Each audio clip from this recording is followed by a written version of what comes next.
who has walked and talked the crypto world over the last decade and always had something exciting to share with his vast crypto community. We hope to catch some of that action in our next speaker, who will be speaking to us virtually on building credibility in Web3 and why, because he's done it already. So, without any further ado, I want to welcome Mr. Neuner. He's going to connect with us virtually. A big round of applause for Mr. Neuner. Hey everyone, please welcome Neuner on stage. He's the host of CryptoBanter, most famously, as well as the crypto trader show on CNBC. But I'll let him handle the introductions. Go ahead. Well, hi guys, nice to see you all. I think as some of you may know, I'm a big fan of India. I've done multiple visits to India, I support the blockchain community in India. I used to have an office in India actually, in Bombay. So very glad to be here on stage. I mean, I would love to be here in person, but I think with the amount of travel that I've had in the last couple of weeks and months, I just simply not viable to keep traveling. So I've taken a bit of time with our travels, so I can spend more time in the studio and more time with my team and more time building the business. But as you can see, I'm available for you guys, and hope that we can have some fun today and get some clarity. Yeah, that's totally understandable. And let's get started straight into the weeds with it. With all that's happened this year, a lot has happened. What are your views on the future of Web3? Look, you know, I'm a fundamentals guy, and for me, what's happening here is a lot of noise. What we're experiencing now is a lot of noise, and I don't want to take away from the extent and size of the catastrophe that we faced. And in fact, maybe we can even say the multiple catastrophes that we faced this year. I know a lot of people have lost a lot of money. And I know that now we're back in a position where about 90% of people that have entered crypto have actually lost money, which is quite sad because that's the money that drives this industry, and people that have come into the industry have been wrecked, and that's critical. So on the one hand, you know, that's the noise. On the other hand, I've got to look at the fundamental. And I've got to say, if we take away the noise, what's left? What are the actual fundamentals? I'm going to just see if I can share a screen with you guys. I believe that I can. Let's just see if I can share the screen with you guys. So, can you guys see a screen? I can right away. Go right away. Yes. Near the cameras. Yeah, I can see that. Okay, so I'm going to show you one or two metrics. There's thousands of them, but ultimately the first thing that I look at is, you know, we've got to remember that we are dealing with technology, and technology is actually about adoption and network effects. And so, you know, if you want to eliminate the noise, you want to say, okay, hold on, what happened to adoption when this whole thing happened? Did people run away, or did people come in? And if you look at the orange line over here, this is the number of addresses on Bitcoin that hold more than 0.01 Bitcoin, which is called the shrimps. What do you see here? You see a spike in the number of people getting Bitcoin in this catastrophe. You can clearly see a exponential spike over there. I'm sure you guys can see it on the screen. And you can also see that generally the adoption of this technology is still very much exponential. So that's one of my data points. The other data point for me is, you know, you can do the same thing on Ethereum, you can do the same thing, I'm just looking at Bitcoin, but you can do the same thing on Ethereum, you can do the same thing on NFTs, and then you can look at it, and what you can see is that, you know, this is an exponential adoption curve. The next thing you say is, okay, hold on, let's just zoom out and say, what have we achieved as an industry in the last, I don't know, 1 year, let's say 2 years, for argument's sake, just to make it pretty simple. So I go to the chart of Matic and I go to November 2020, which was 2 years ago, and I go back to where we are today, and I want to just caution that we are in the midst of what, in my mind, is the worst collapse that this industry has ever experienced, and Matic is still up 7,694%. And you can run this analogy on, you can run this kind of, this chart doesn't go that far back, but you can run that analogy on many things. And so why am I telling you this? Because, on the one hand, we've taken the biggest knock that an industry could have taken. I think we've had our Neuner brothers moment. On the other hand, if you eliminate the noise, you say, hold on a second. The failures in this industry this year were largely as a result of centralized players in space. It is as a result of Web2 models being transferred into Web3. Centralized, the reason why you should be in crypto is for decentralized money, and so that you avoid the banking system and avoid having money that can be seized by authorities, and avoid giving up control and custody of your money. The failures, BlockFi, Voyager, Celsius, 3 Arrows Capital, and now FTX, all of them were centralized. Okay, now Neuner wasn't. We'll talk about Neuner, I'm sure, as we progress. But to me, I got into this industry because I believe that every individual should manage their own funding, that government should not control funding, we should eliminate the middlemen and the central banks and the banks totally. And now there's been a whole lot of failures, and that's just reaffirmed my belief, because the people that are failing us are all the centralized entities. That's not to say that there haven't been decentralized failures, but that's it. And at the same time, there's a whole lot of charts which show me that the underlying adoption of the technology is more people now are using Bitcoin than were using it before the FTX collapse. The same thing can be said for Ethereum. The industry, which is NFTs, is the industry with the highest adoption rate of any technology in the history of the world. And we have just started.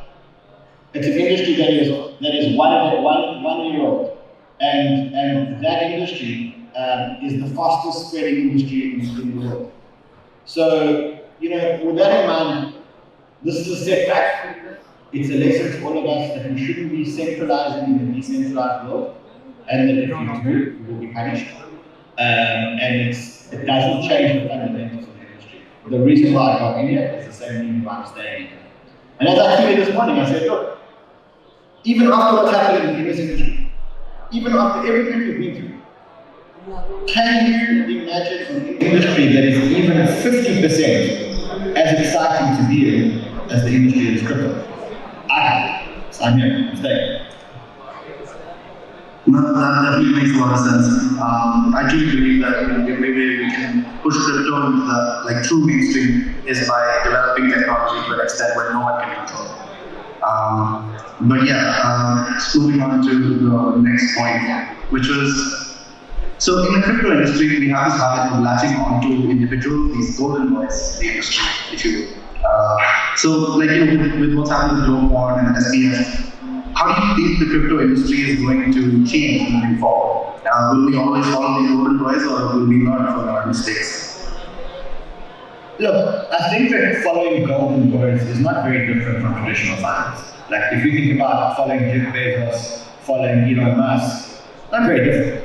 There are some people in the world that demonstrate that they are better at doing certain things than others. I think that for me, I've always seen business as a sport, and just like we are better football players than other football players, and I just know that you've got to say that two best players in the world, Ronaldo and Messi, we're not the same as them. You can look up there. The same thing happens in business. I want to also just draw a line between what you said. You said Dokon and SPF. Now, I think Dokon and SPF are very, very different. And I'll tell you why I think Dokon and SPF are very different. Dokon created a protocol. We all did our due diligence on the protocol, and we thought the protocol was an amazing idea.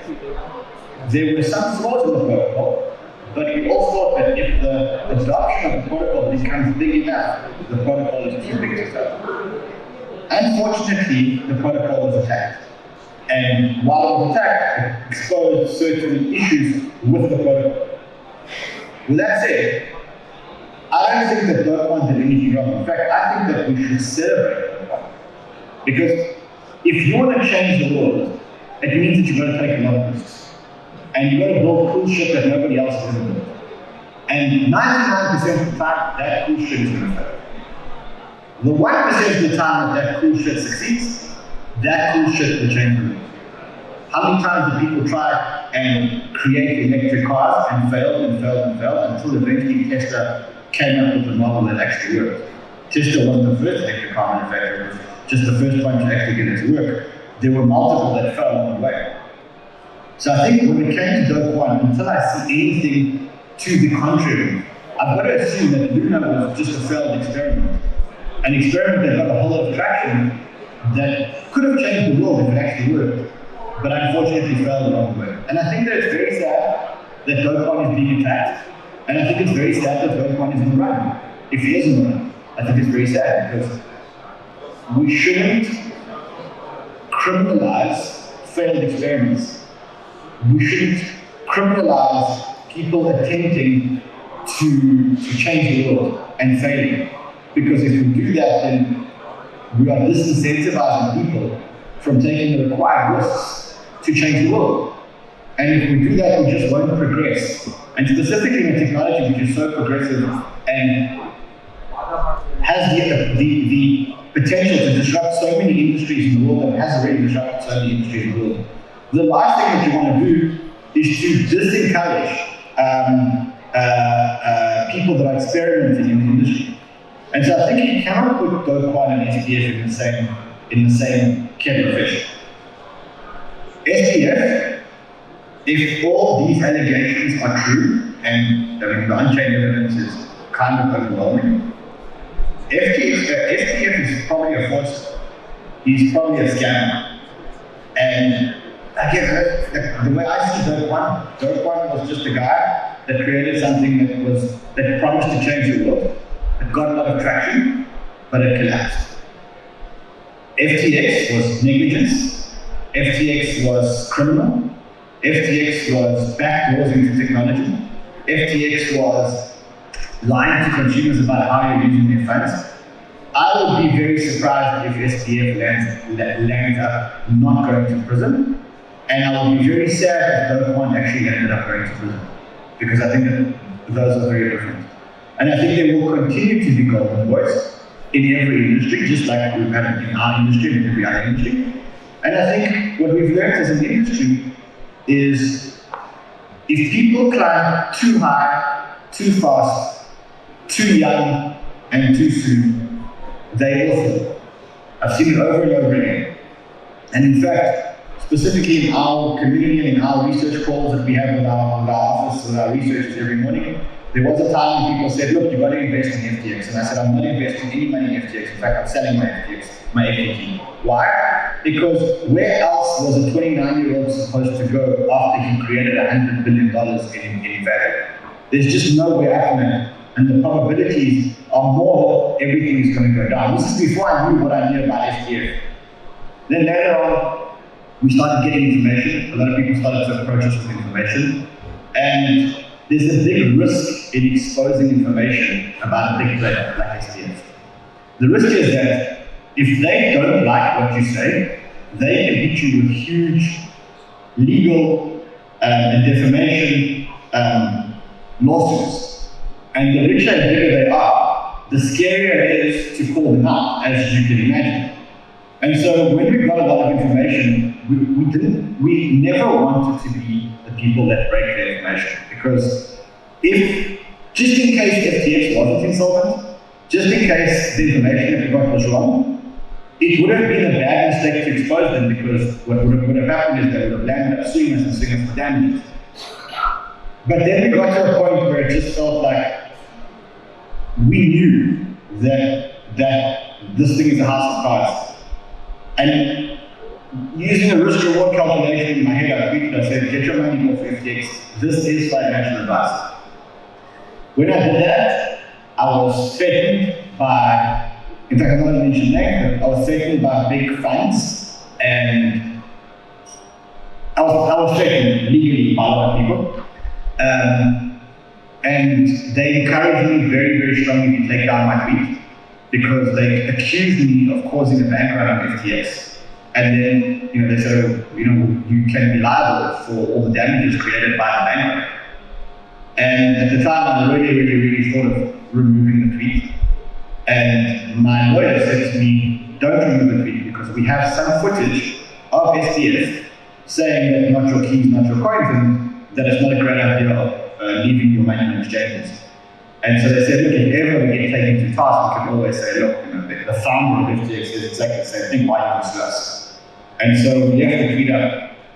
And I'm kind of glad because that tweet got, I think, over 20,000 likes and retweets and whatever else. And I think it saved a lot of people a lot of money. I really do. I think it saved a lot of people a lot of money. I'm glad that I could save some people. I'm glad that I could have saved some of our banks. But I mean, I think the damage of what was the industry was really sad. No, 100%. I'm sure a large part of the community is so grateful for that tweet. For getting their money out in time. I know some people personally who got their money out of FTX in just a nick of time. It's definitely a big part of the community is like informing people. But yeah, I understand the threat to work with. Right now, I have a special guest for you. I have your friend, Mr. Sai Purna out here. He wants to ask you a few questions. So, hey, man. How are you? I thought you said you're coming to Cape Town. I'm waiting, bro. I'm waiting. I just came back to Cape Town from Rolf's place, so I'm coming to Cape Town for sure. And I want to bring in some energy, and I want you to say, wakey, wakey, right inside. Wakey, wakey, right inside, kids. Okay, brilliant. I have a question for you. After what happened at FTX, did you rebalance your portfolio? I know you are a DJ, so are you still a DJ, or will you still be a DJ, or did you rebalance it to more safer bets like Bitcoin or Ethereum? We rebalanced our portfolio after Neuner. So when Neuner collapsed, we decided to refocus on only good stuff that we think can take over the world, and only protocols that are decentralized and can really change the world in a decentralized way. That is the change that we made after Neuner. After FTX, we had no reason to rebalance our portfolio because nothing changed. Our thesis remained exactly the same, so nothing changed. We do hold a very big bag of Solana, and maybe you could say that the risk-reward profile of Solana has changed, but for now, we're staying put in our Solana position. Okay, if Solana goes down a little bit, will you be adding on more Solana? No.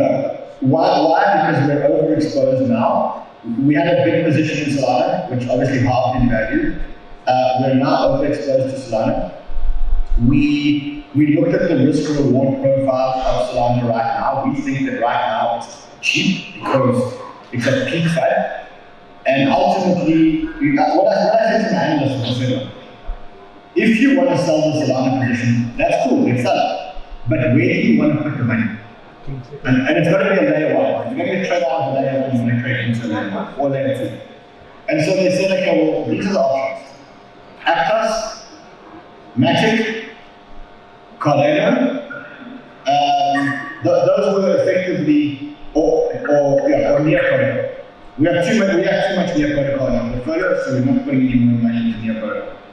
Which leaves us with Aptos, Matic, or Cardano. Now, if you use the layer one,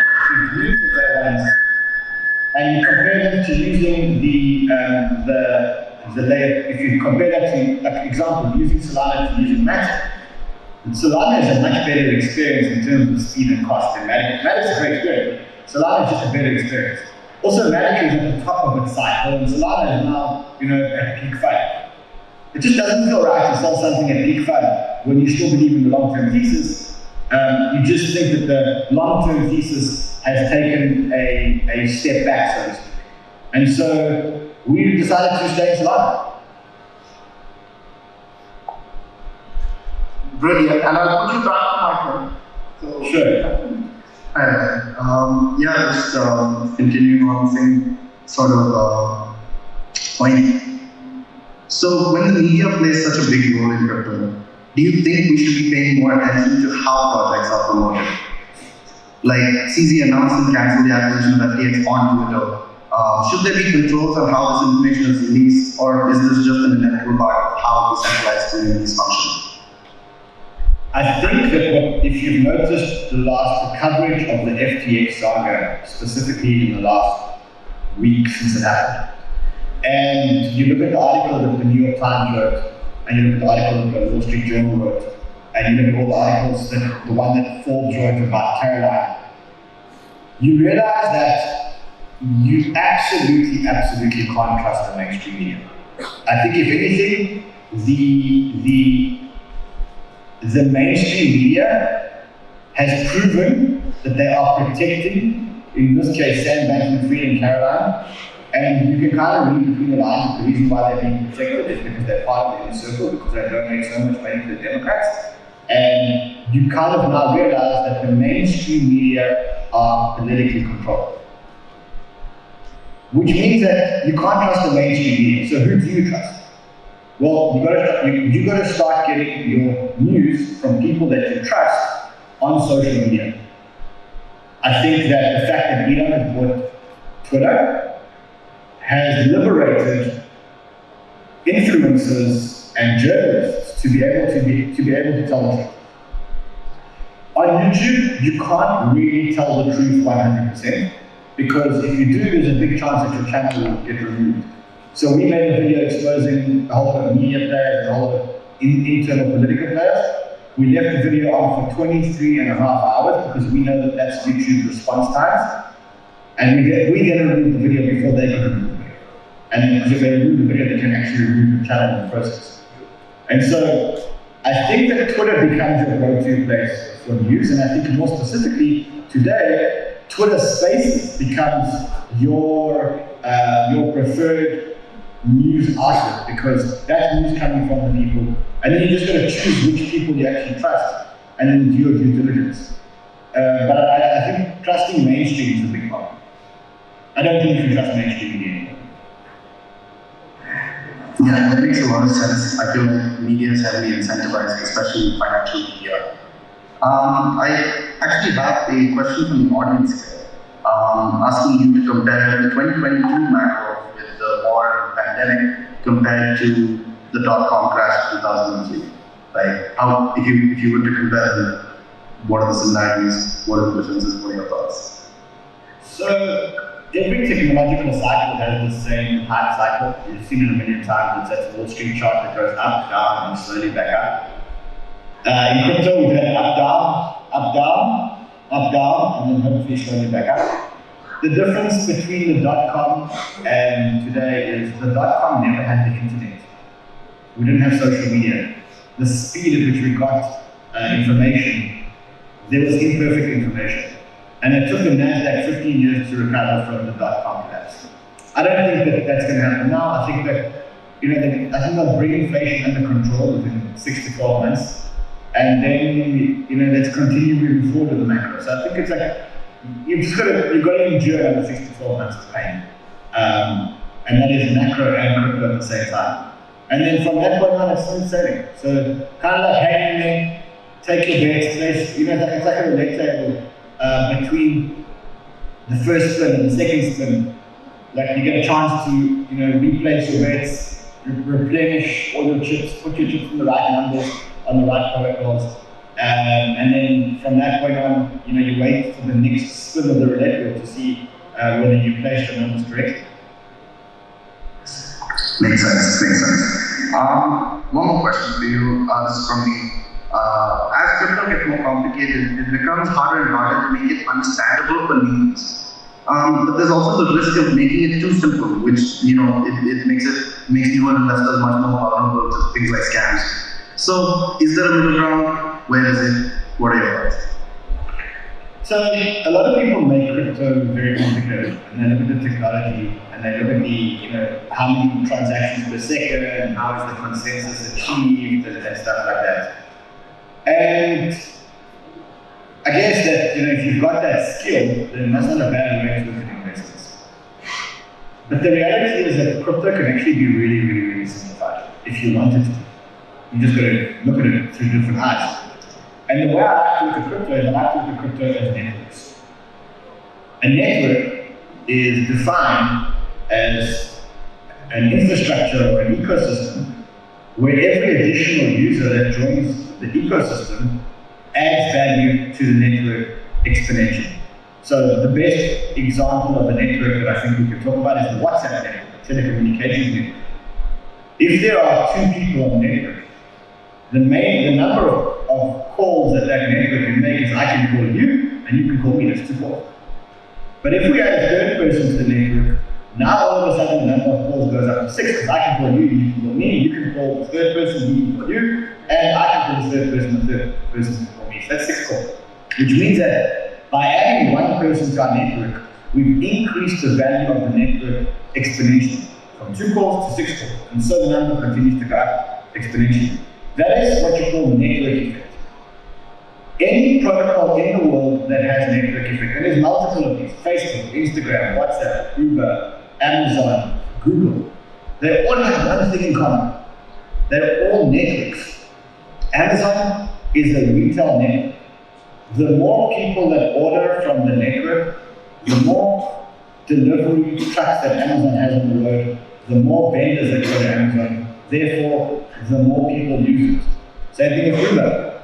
The more drivers Uber has on the street, the more users use it because it's quicker to get a car. The more users use it, the more drivers there are on the street, therefore, and the cycle perpetuates itself. The same with Google. Google is actually a data network, that's all it is. The more searches you do, the more refined the AI algorithm becomes. The more refined the AI algorithm becomes, the more clear the search results are, therefore the more people use it. And so all of those are examples of networks. The only difference between those networks and crypto is that those networks are owned by centralized players. Now, Bitcoin is a store of value network, money network, a value network. The more people that use it, the more vendors are encouraged to accept it. The more vendors are encouraged to accept it, the more people land up using it. So Bitcoin has network effects. Ethereum, the more users that use Ethereum, the more developers that build Ethereum. The more developers that build, the more amazing dApps we get. The more amazing dApps we get, the more people that use Ethereum. Ethereum is a supercomputing network. Has network effects. And again, the only difference between the old world networks and the new world networks are that old world networks are owned by centralized service providers, by Facebook, by Google, by Amazon, and the new world networks are not owned by anyone except the people that actually use it. And they have like a quasi-ownership of networks. Now, when a protocol has network effects, or when a company has network effects, there are really only 3 things that can stop it. The first thing that can stop it is government intervention. If the government of India comes out and says, look, no more Facebook, or no more WhatsApp, or no more Uber, well, then the network's broken, there's nothing you can do about it. The second thing that can stop a network is a technological failure. So if Facebook breaks down, or if WhatsApp breaks down, or if Amazon app breaks down and they can't restore the app, well then people will go to a different network. And the third thing that can disrupt the network, and has about a less than 2% chance of disrupting the network, is if you launch a technology which is 10 times better than the existing technology, you have about a 2% chance of market penetration. But to avoid that, any protocol or company in the world that has network effects will continue to grow exponentially unless it gets stopped by one of those 3 things. Which is why it's impossible to compete with Amazon, it's impossible to compete with Google and YouTube, it's impossible to compete with Uber, and it's impossible to compete with WhatsApp or Facebook. It's just impossible. Unless you launch a TikTok, which has a 2% chance of disrupting. And so instead of looking at the technology and deciding whether you like this kind of consensus or that kind of consensus, just invest in networks. Just look at the adoption numbers. Decide if every additional user is adding value to the network exponentially. If it passes test 1, which is every additional user adds value to the network, and 2, the user numbers are actually growing, then chances are that you're investing very early into the network. And then you don't really care what the technology is. Like the truth is, Matic is great tech. Is it the best tech in the world? I don't know. But what I do know is that there's more and more users using it. And as a result of more and more users using it, therefore more people will build on it. And so the cycle perpetuates itself. And so it's a case of you're just investing in everything. Who cares how the technology works? The best technology doesn't necessarily always win. The SMTP protocol or the TCP/IP protocol, which power email and the internet, we don't know if those are the best protocols. We just know that those are the protocols that were the most adopted. And so, whereas there may have been technologically way better protocols out there, those are the ones that got network effect first, and therefore they can't be stopped. And today, if you're going to start an email project, you're going to build it on SMTP. Or if you're going to start a project, you're not going to build on any other internet except the TCP/IP internet. And so, it's not really about understanding tech. The smartest investors just look for network effects. Is every additional user adding value to the network exponentially? And are the number of users on the network increasing? If the answer to both of those is yes, then just close your eyes and invest. That makes a lot of sense. I think we're running out of time for this session actually right now, but this was absolutely fantastic talking to you, Ben. It was great having you on this stream, and so happy to have you at Metamorphosis 2022. Guys, you're really right. But yeah, it was amazing having you here. Sorry, Mark. Now, it's that.